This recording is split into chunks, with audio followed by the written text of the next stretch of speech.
Good afternoon to all. And today we have uh, a discussion on crime thriller series. And detective stories and crime mystery thrillers are part of the literature for centuries. It will be there as far as the humans exist.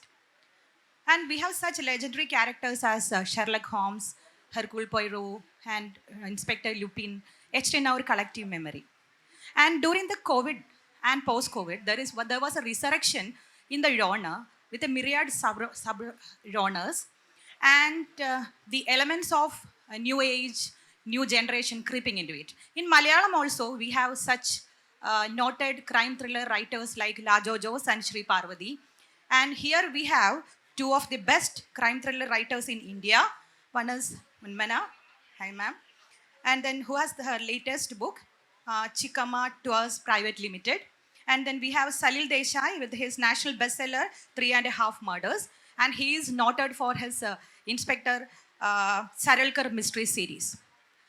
I think we can start with Unmana.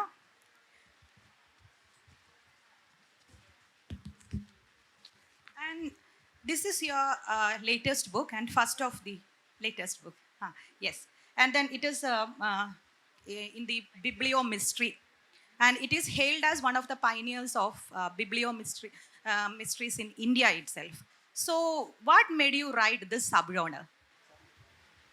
I didn't set out trying to write a bibliomystery. This is my first book, and like all first books, I think a lot of the author's personality creeps into the book.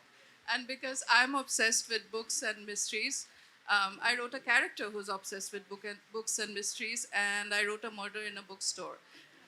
So it was sort of accidental that this fell into the bibliomystery genre, but there is a very strong motive of books and bookshops in the entire book.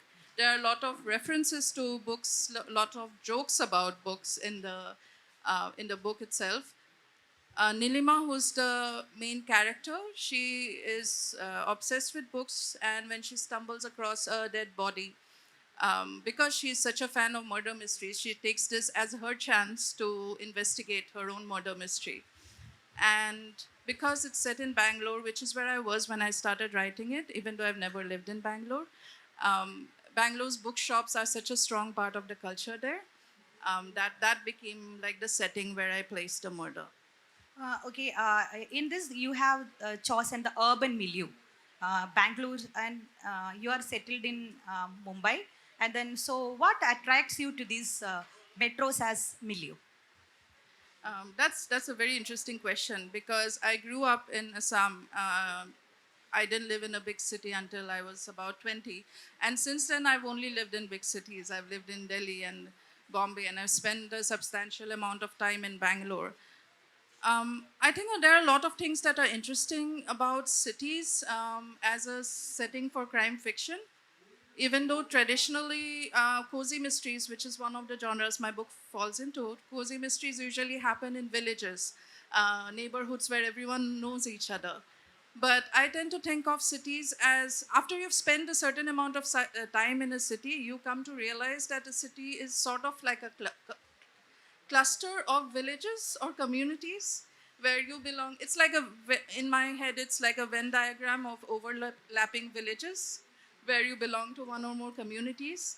And while everyone in the city, of course, does not know each other, if you belong to some specific class or community or a subcaste, then you probably know everyone else in that community, or it's easy for you to um, find out about anyone else in the community. So that's one sort of thread that I use that I find really interesting, that even very crowded, bustling cities, you have these overlapping communities. It does not function as one mass of people. The second thing that's interesting, I think, about cities is, as you know, my main character, Nilima, she's a lesbian.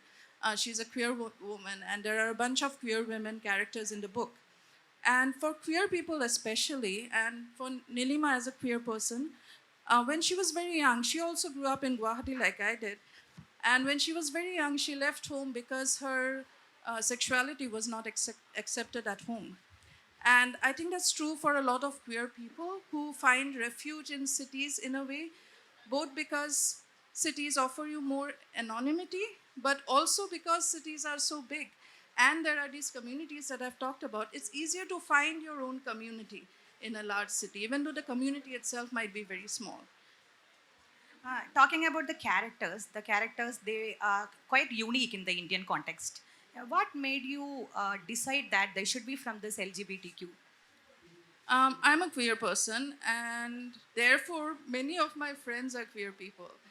And so, when I started writing, it came very naturally to me to write the kind of characters who are sort of not completely based on any person I know in real life, but very similar.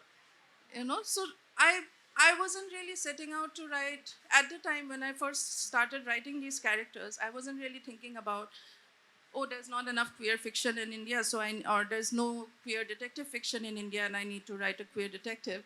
I was just thinking about, I want to write characters that feel real to me, and therefore characters who are like me and my friends and behave in ways that we behave.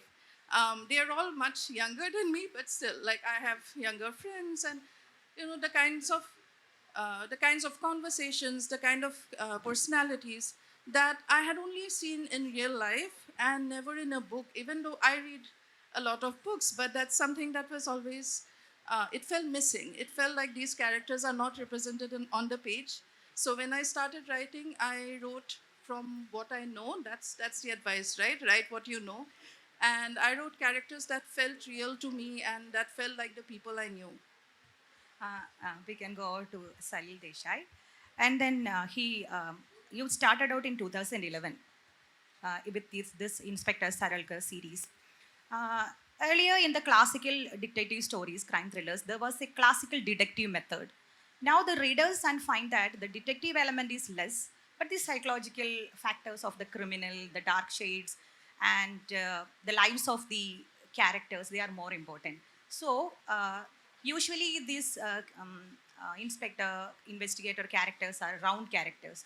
So how you made this character, how you added all these elements into it? See, I don't agree that it's become more psychological and less to do with classical detective methods and all that. Uh, I would say that the genre has managed to sort of mold itself in such a way that classical elements can also be sort of combined with the psychological elements. Even Hercule Poirot, for example, talks about the psychology of, and that was the golden age of detective fiction. So I think that's not changed. What's changed is that we have tried to make it a lot more. These days, we make it a lot more complicated. That's because humans are complicated, and there are lots of deeper surges within human beings that need to be talked about. So, with realism, we have also got this part of fiction where we talk a lot more about what goes on inside a human being. Because finally, what is murder? Murder is the ultimate punishment, or the murder is the ultimate thing, the kind of violent, gory end to a human life. Okay, so all of us want to know what is it that led to this particular conclusion. How did this happen?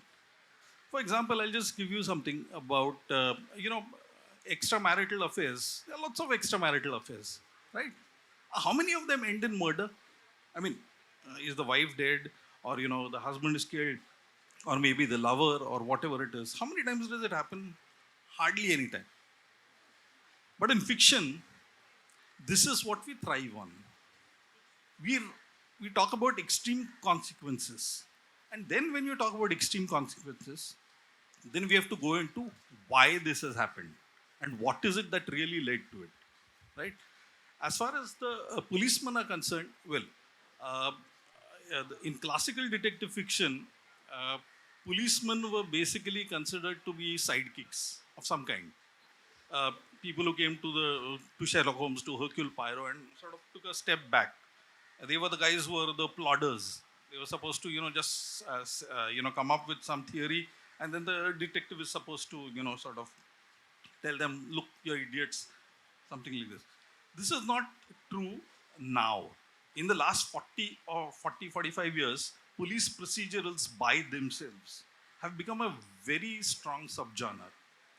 And policemen are of all kinds. My policeman, Sarakar, for example, and Motkar, who's his deputy, both of them are what I would say made up of multiple characters, most of them from Pune. So I put them together. The name is somebody else's, the appearance is somebody else's, the actions are somebody else's, the way of thinking is somebody else's. And that's how I've created my policeman.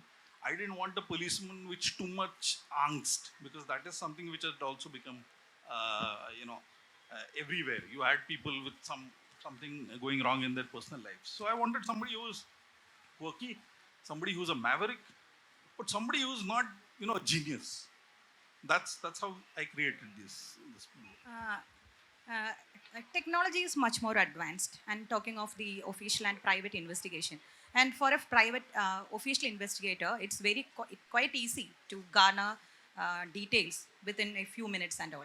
And it won't be that much easier for the private investigator. In the classical examples, and Sherlock Holmes was both private and official investigator. He sometimes agreed with the official findings and sometimes disagreed. And then Hercule Poirot and Lupin, they all have moments of helplessness being official, and then moments of ethical, this confrontation and all that. So, in this technologically advanced stage, what is the scope of private investigators actually? I think I have written a novel which has private investigators, a bunch of friends who get together and talk about, go about solving a murder mystery. But there's a context to it. One of their friends has been sort of wrongly framed in that particular murder mystery. I personally feel that it is extremely hard to create and sustain a private detective in today's times. Let's take India, for example. I'll say that in India it's even worse. Because in India, private detectives are basically used for what? Matrimonial purposes, employment purposes, find out how this guy is, that kind of a thing. There's nothing really criminal, it's not put to criminal use, so to say. Criminal investigation use, that kind of a thing. So there's very little scope for it. But yes, you can still work around these particular things by taking the help of, let's say, for example, somebody is an ex-policeman. Okay, that's what J.K. Rowling has done. Okay, it's basically an ex-policeman, ex-army guy, that kind of thing. So this is a trick many people use. I don't think it really works that well in India, but it's not totally out of the range of possibilities. Technologically, I think not only has technology and forensics become too, how should I say, it's everywhere. I think readers have also become smarter and sometimes I'd say a little over smart. In what sense? Because there should have been a fingerprint. Look for DNA, that kind of a thing. I mean, have people thought of these things? How do you match a fingerprint? You can't catch a criminal based only on fingerprinting. You have to match it with something, right? You have to match it with somebody on your database. DNA. How? It's not so easy to basically say that, okay, let's match DNA. DNA is what? DNA is something which can be collected and which again needs to be matched. So all these challenges are there. I think how in a place like India, you talk about all kinds of technology and forensics, yet our policemen are not that well trained. Look at something like Arushi, which is about what 10 years ago. Look at so many other murders. For example, the Indrani Mukherjee case. I mean, is technology going to solve it? No. Technology is just an aid. It doesn't work that well. So, this is exactly the gap that I try to use in my novels. The knowledge which is available and the knowledge which is applied. the technology which is available and the technology which is applied. That's how I make my stories. I got it. Uh, like this genre is a crime mystery is divided into too many subgenres like biblio mystery, coffee mystery, oblivion mystery, and cold case mystery, and so on.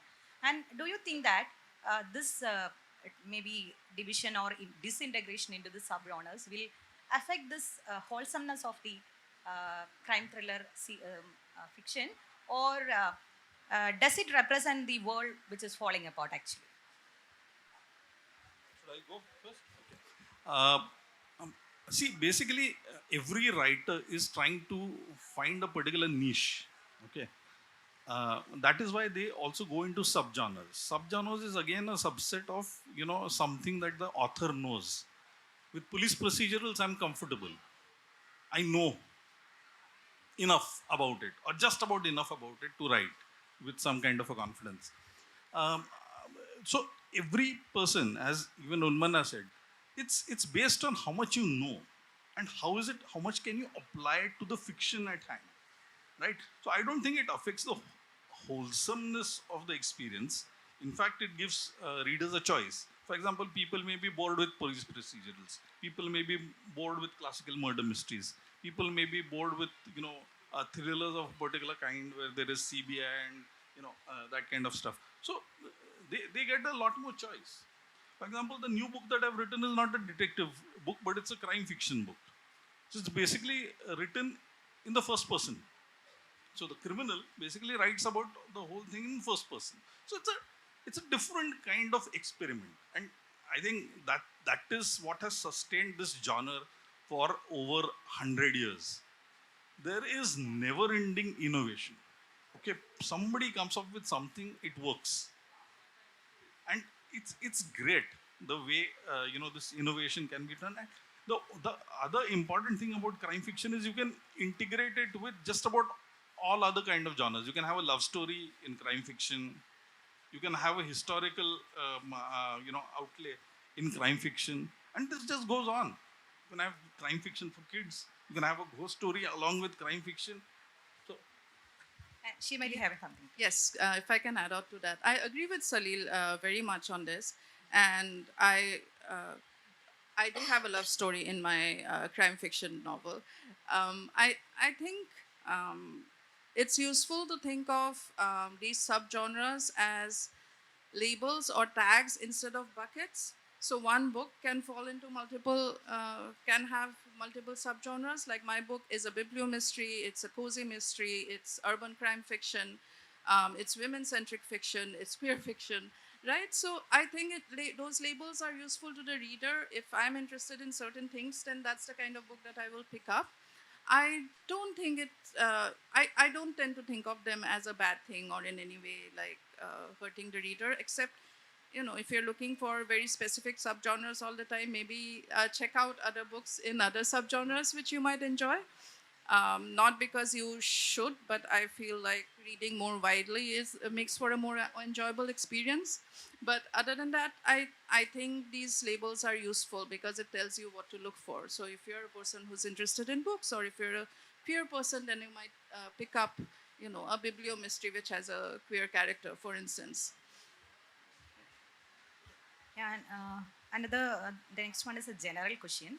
And then this crime fiction and detective stories, they have come into being at a particular juncture of modernism. When this modern law and order, the police system, it came into being, wherever it is. And so it may be seen as the agents of this modern type of law and order management and all that. And now the definitions of justice, law and order, everything, definitions have got blurred. So for which justice and whose justice now this investigation crime fiction stands?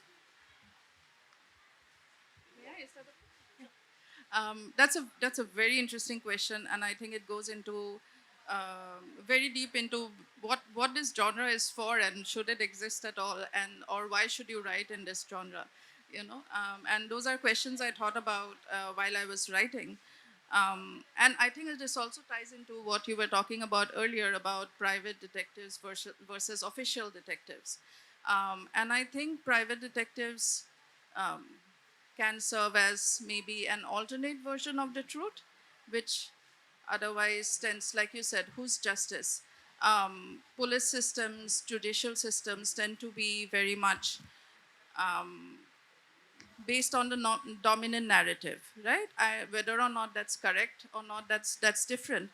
But they tend to look at law and maintaining law and order, which means maintaining society as it's always run, and not looking into, is society as it's always run great? Is there something we need to change there?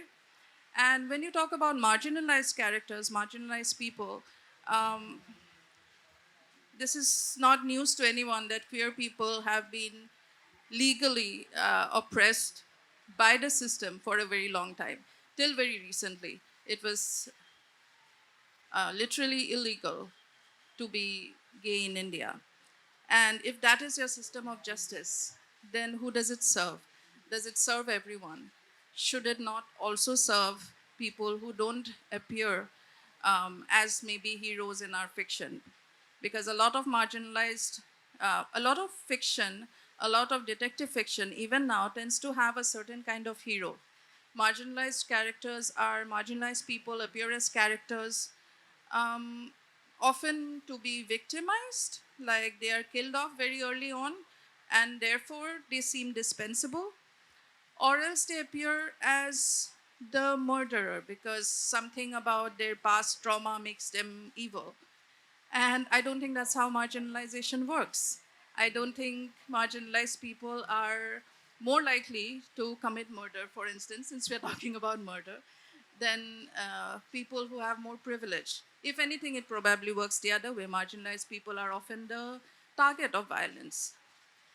So I think it's important to look at whose justice is being served, and just changing your point of view makes such a difference into how you look at a story. For instance, again, talking about my own book, this is my only book, so this is all I can talk about.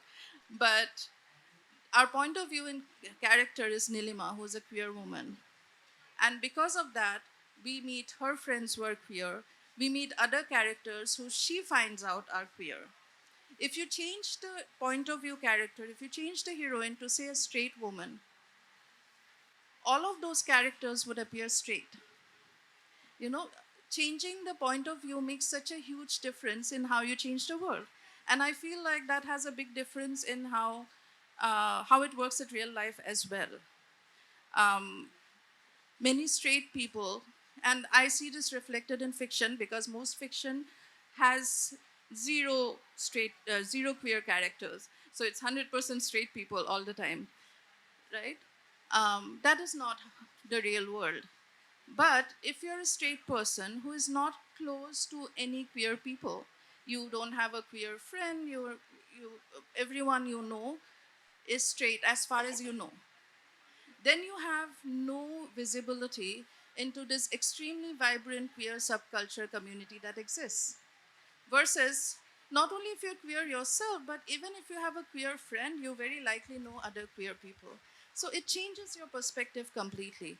And I think that's why it's important to have more than one kind of investigator, more than one kind of hero, to have a multiplicity of stories. I think justice is very important even today, because I think we live in a world where everybody feels that, they've been the subject of injustice.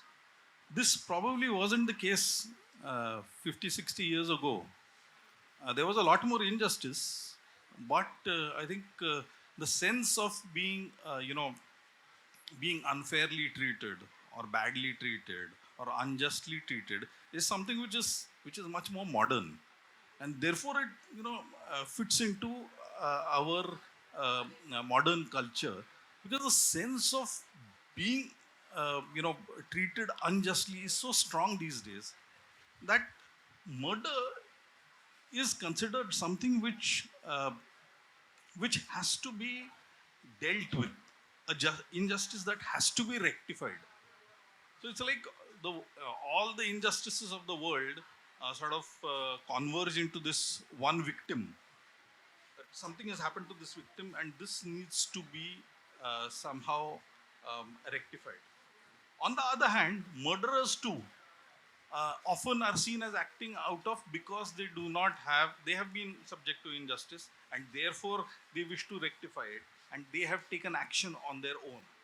So we have got this a very odd kind of a narrative here. One, because the sense of injustice is very strong today, uh, people still look for legal remedies. Okay. Now, for example, if you look at it realistically, in India, if there is a murder case, the person will probably not be sentenced or the trial won't be complete for at least 6 to 7 years, maybe more.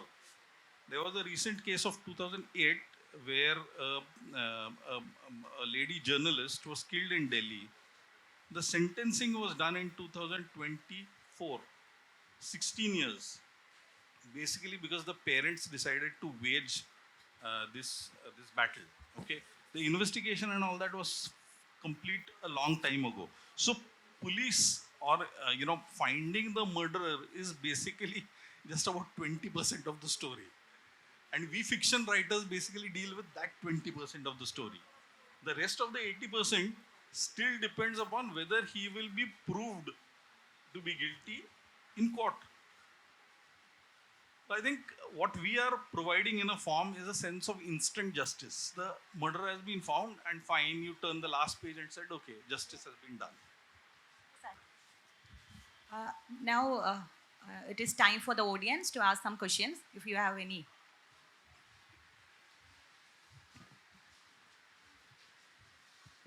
Salil Desai, sir. Yes. Sir, you mentioned that every writer has its own niche, and that is why there are umpteen number of sub-genres. My question is regarding your take on science in crime detection is questionable because James Watson, the finder, the scientist behind the DNA fingerprinting, has recently said that with the onset of the advent of DNA fingerprinting, the crime rate in West has considerably reduced. Okay. So you are anti to science, I think so. I'm sorry, I didn't get your question.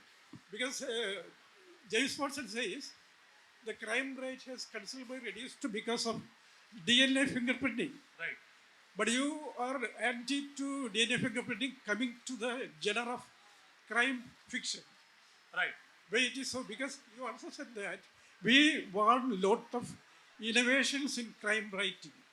So in a period where a lot of innovations come into the center stage of crime fiction, why can't they resort to a cyber footprint or a DNA footprint? Why? That is a question. I think a lot of authors are doing that. Or let us say, if you see many of these shows from abroad, you will see a lot of that stuff being used. Cyber footprints, DNA fingerprinting, cutting edge technology. Okay, I myself have used a lot of cutting edge technology in terms of as a device, not as something which is which takes center stage, because stories are about people. Stories are not about technology, right? How technology helps us get to the bottom of that particular thing is my approach. Now, there are people who are completely different. There are authors who write completely about everything related to cyber investigations, crime, all kinds of latest forensic techniques. The problem is many of these things uh, can be used, but it should be interesting for the reader. If the reader is not interested, if it gets lost in technicalities and all that, then readers start saying, okay, I mean, not everybody has that depth. One, each reader doesn't have enough background on that particular thing. Therefore, you should be very careful in calibrating how much technology and cutting edge technology is used. Any other questions?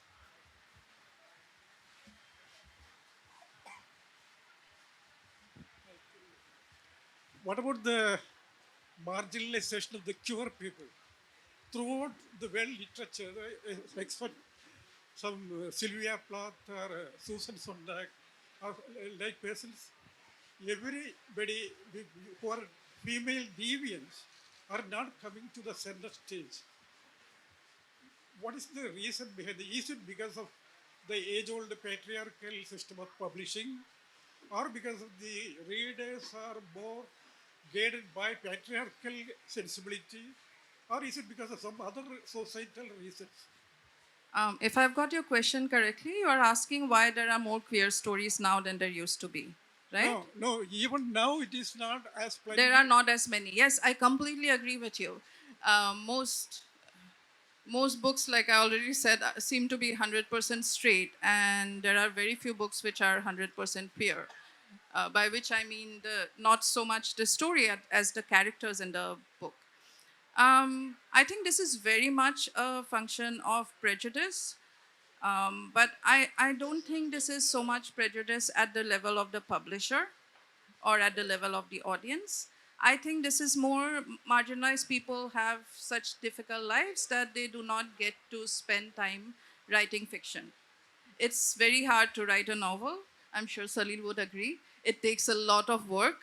And while you're doing all of that work, you have to find other ways to make a living. It's not an easy thing to accomplish if you do not have resources and privilege otherwise. I can very freely confess that I would not have got here if I did not have a lot of those privilege and resources. So someone with even, apart from the fact that, writing a book is a somewhat weird thing to do that not a lot of people are interested in, or I mean, they should not be. I think I don't think I'm not saying that everyone should write a book. It's a very difficult thing to do, and you only do it because you feel like you have to do it and you're not happy without it. And it's very hard to do that, to focus on that kind of thing when you're worried about the ordinary business of living, about making a living, about people around you who might be, who might not be nice to you because of your sexuality or some other marginalization. And that is even before you get to prejudice in access and platforms and networks, which of course influences who gets published. But I think the problem is much before that. Who gets to spend time working on art or literature without having to worry about making a living while they're doing it? Now it's time to wind up. It's time to wind up. And catharsis is said to be the ultimate objective of all literature. And it truly happens in crime fiction, I feel. And the sense of justice within the mind of every human being is satisfied also.